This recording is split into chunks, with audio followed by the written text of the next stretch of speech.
Pisa, the central heart of Pisa.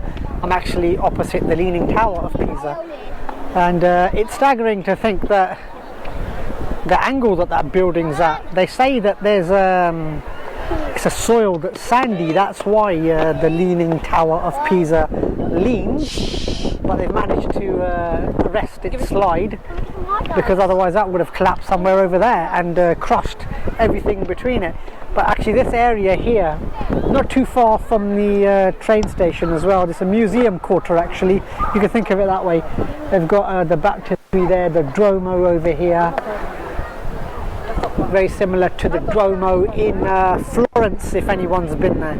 But this is actual the heartland of Pisa, and there's so much here, there's so much to do and explore. You can obviously get the tickets that are associated with each monument as well, but this whole complex is actually quite significant.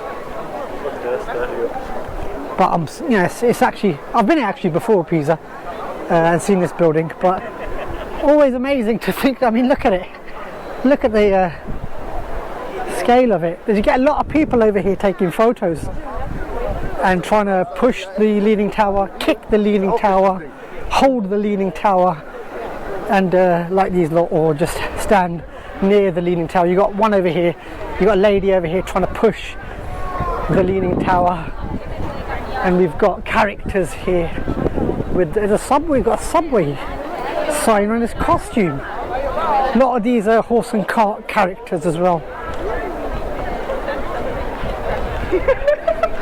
They're quite overcharge you as well. Quite a few cities have these horse and cart characters. They take you around for about 10 minutes, charge you about 50 euros, and that's pretty much it. But this is all happening here at the Leaning Tower of Pisa. I just want to check this way actually. One thing that you will find here is that all the restaurants here are the touristy, overcharging ones. You've got to get away from here to get something decent to eat, because over here is pretty much, I mean, look at it. This is tourists left, right and centre here. You're not going to get locals really who visit here, especially in this complex area. Definitely tourists. But it is actually quite a decent city to visit if you're anywhere near here, because it's quite compact, quite small. See, we've got a couple of train stations as well. There's one train station near here and the central ones across the river. But yeah, everyone's trying to take their various photos. He's got his hand out saying, I want a photo with my hand showing that way. One thing, you're not allowed on the grass actually. There was a time actually you were allowed on here. On this one as well. There's one a bit further along over there, you are allowed there. A lot of tour groups actually, and activities going on. You can see a tourists convention over there as well. It's all happening. It's all happening in Pisa, but it's a fantastic small city, I've got to be honest. And the whole complex, maybe it's not season yet, that when it does get busy, because I expect really, in the proper summer months, this place is busy. Especially outside the where the tower is. In fact, the Duomo is just over there, and these are all the restaurants that are nearby the tower, and this is where pretty much all the tourists go. So if you are going to eat anywhere near the tower or the Duomo or the baptistry, get away from basically this area here, because this is where the tourist traps are. All the tourists go here. You want to get out of it and basically head in that direction, away from the Leaning Tower of Pisa, because that's when the prices get better, the food gets better. This is typical, that they know that you're going to visit this place once and then you're going to get out of it. It's a bit like the restaurants that are close to the central area of Venice. It's pretty much the worst food that you can get in a city, and it's pretty much typical tourist trap stuff here.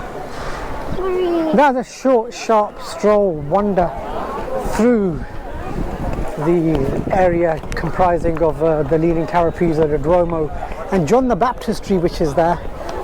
Amazing buildings still here, and the tour groups here being taught the history of this place. And do come down to places like this if you're in Italy. A lot of people do go Rome, Milan, and maybe another couple more places, but do come out to cities such as this. And probably in Tuscany, Florence is visited more than Pisa. To be honest, you know, it's busy, but it's not as busy as it should be. And these places should be more busier. So these are the places to come to. Even more strange photos being taken. There's a bit of a dancing-like pose. That's where it's all happening. That's the kind of poses that they've got. He's trying to hold the Leaning Tower of Pisa. Wonder if he's holding it. He's telling him move it down. Might be his girlfriend or his wife. Telling him move your hand down, move your hand down. You've got to get this photo. Life depends on it. So, oh, another one over there. Standing on the fence. Don't want any accidents here. Don't want anyone falling over. I wonder if they've got that £1 million shot, or the $1 million shot, as they call it. Strange to see these shenanigans going on. But as long as it tickles your tackle, I suppose, your photo's done. But from Pisa, from the Leaning Tower of Pisa, and people taking their photos, it's a goodbye.